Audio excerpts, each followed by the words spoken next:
কিরে বেটা তোমার এইগুলা ফুলাকা ফ্যান ফুলাকা, তাড়াতাড়ি লুঙ্গি ভর্তি করে চলে আসে, আমার লুঙ্গি খোলার সময় নেই। বলছি চলো বাবা চা খাবো, আমাকে বলে যে ভালো কাজ করতে আইছি, তোমার চা খাইতাম আইছি।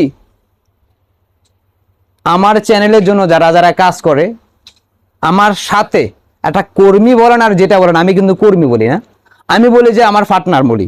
তো যারা আমাকে এই সমস্ত কাজে যারা সহযোগিতা করে, সাপোর্ট করে, হেল্প করে, আরো একটা ভিডিও আপনারা দেখেছেন সাথে রমজানে ঈদ উপলক্ষে সামাই, চিনি, পেঁয়াজ, আরো টুকটাক বাজার, মোট এক একটা পরিবারকে 885 টাকার বাজার দিয়েছি। ওখানের ভিতরে ওই ভিডিওটার ভিতরে ওই মানে ওই বাজারগুলো করতে কি পরিমাণ যে উনি কষ্ট করেছে, ওনাকে আমি ওই পরিমাণের প্রতিদান আমি দিতে পারবো না।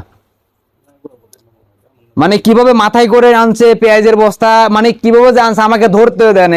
আমার বলে যে মামা তুই টাকা দে, আমি ওগুলা নিয়ে যাচ্ছি, রোড পার করতেছি। আলহামদুলিল্লাহ আল্লাহ আমাকে হয়তো পছন্দ করেন, এই জন্য আমি কিছু মানুষগুলা পাই যারা বিনা স্বার্থে, আমি যেমন নিঃস্বার্থে মানুষ, ঠিক বিনা স্বার্থে আসে।